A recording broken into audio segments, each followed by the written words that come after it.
Hello बच्चों, आज हम पाठ 10 पढ़ेंगे जिसका नाम है मेरी अंतिम अभिलाषा। प्रस्तुत पाठ के लेखक का नाम पंडित जवाहरलाल नेहरू है। प्रस्तुत पाठ के माध्यम से पंडित जवाहरलाल नेहरू ने अपनी अंतिम अभिलाषा को अभिव्यक्त किया है। अभिव्यक्त करना मतलब प्रकट करना। इस प्रस्तुत पाठ के माध्यम से पंडित जवाहरलाल नेहरू ने अपनी अंतिम इच्छा को प्रकट किया है। नेहरू जी ने प्रस्तुत पाठ में यह बताया है कि वे चाहते हैं कि उनके मरने के बाद उनके भस्म को पूरे भारत में फैला दिया जाए, जिससे वे और भारत एक साथ मिल जाएं, एक हो जाए। तो चलिए हम और आप मिलकर पाठ का प्रारंभ करते हैं। प्रथम पंक्ति में पंडित नेहरू ने यह बताया है कि भारतीय जनता के प्रति उनके क्या भाव रहे हैं। उन्होंने भारतीय जनता के प्रति अपने भाव प्रकट करते हुए ये कहा है कि भारतीय जनता से उन्हें इतना प्रेम और स्नेह मिला है कि वे अगर चाहें तब भी उस प्रेम और स्नेह का थोड़ा सा भी अंश वे जनता को नहीं चुका सकते हैं। और वे ऐसा मानते हैं कि प्रेम और स्नेह ऐसी अमूल्य वस्तु है जिसको चुकाया भी नहीं जा सकता। अमूल्य जिसका कोई भी मूल्य नहीं होता है। तो नेहरू जी ऐसा मानते हैं कि प्रेम और स्नेह ऐसी मूल्यवान वस्तुएं हैं, ऐसी मूल्यवान भावनाएं हैं जिसको हम कभी भी किसी दूसरे का चुका नहीं सकते हैं। दूसरी पैरा में नेहरू जी ने लोगों की श्रद्धा, लोगों के प्रति अपनी श्रद्धा अभिव्यक्त की है। उन्होंने कहा है कि भारतीय जनता के सभी वर्गों से मुझे अधिक प्रेम मिला है।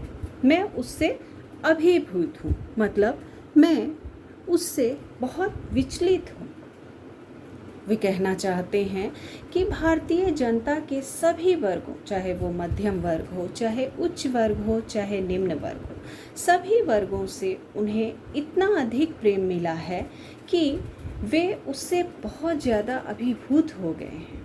वे ऐसी आशा करते हैं कि वे जितने दिन भी जीवित रहें अपने देशवासियों और उनके प्यार के योग्य बने रहें।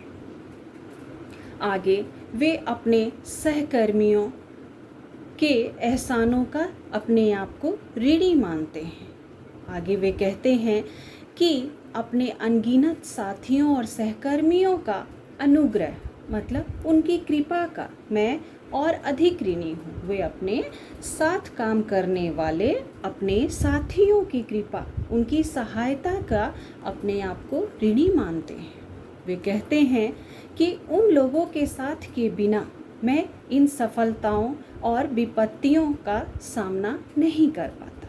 अगर उन लोगों का साथ मुझे नहीं मिला होता तो उन सफलताओं को जिसे मैंने प्राप्त किया है और उन विपत्तियों का जिसका मैंने सामना किया है, उनका सामना मैं नहीं कर पाता। वे मेरे साथी, सहकर्मी, वे सभी मेरे इस प्रकार के कामों के लिए मेरे साथ हमेशा अनिवार्य रूप से लगे रहते थे। वे हमेशा मेरा साथ देते रहते थे। इस प्रकार जवाहरलाल नेहरू अपने देश, अपनी भारतीय जनता का आभार प्रकट करते हैं और भारतीय जनता के सभी वर्गों के प्रेम के वे अभिभूत हैं और साथ ही साथ वे अपने साथ काम करने वाले अपने सहकर्मियों का, अपने साथियों का भी ऋणी मानते हैं। वे स्वयं को ऋणी मानते हुए और उनके एहसानों का कर्जदार मानते हुए वे उनके एहसानों के द्वारा ही सब विपत्तियों और मुसीबतों का सामना करने में समर्थ हो सके, वे ऐसा मानते हैं। इसी के साथ हम आज का ये क्लास ख़त्म करते हैं और अगले वीडियो में फिर आप सबसे मिलते हैं।